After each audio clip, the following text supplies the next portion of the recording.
প্রিয় বন্ধুগণ, ব্রাজিলের নেইমারকে চিনি, আর্জেন্টিনার লিওনেল মেসিকে চিনি।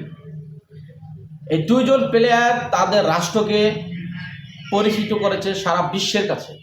কিন্তু ব্রাজিলের প্রধানমন্ত্রীকে কিন্তু আমরা চিনি না, আর্জেন্টিনার প্রধানমন্ত্রীকে কিন্তু আমরা চিনি না।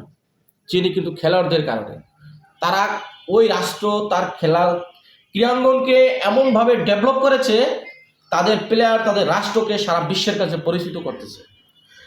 বিএনপির ভারপ্রাপ্ত চেয়ারম্যান জনাব তারেক রহমান এমনই উদ্যোগ নিতেছে তরুণদের জন্য, অর্থাৎ বাংলাদেশের ক্রীড়াঙ্গনকে এমনভাবে নিতে চায় যাতে খেলা হয় মানুষের যুবকদের পেশা।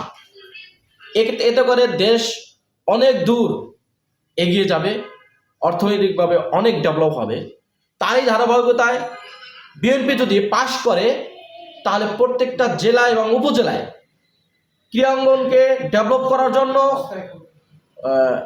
শিক্ষা প্রতিষ্ঠান তৈরি করবে। ক্রীড়া শিক্ষা প্রতিষ্ঠান, ক্রীড়া শিক্ষক নিয়োগ করবেন। তাতে করে কর্মসংস্থানের পরিমাণ অনেক গুণ বেড়ে যাবে এবং ক্রীড়া হবে একটা পেশা যুবকদের। তাই যুবকদের প্রতি অনুরোধ থাকবে, তারুণ্যের প্রথম ভোট ধানের শীষের পক্ষে হোক। আবারও বলছি, তারুণ্যের প্রথম ভোট ধানের শীষের পক্ষে হোক। ধন্যবাদ।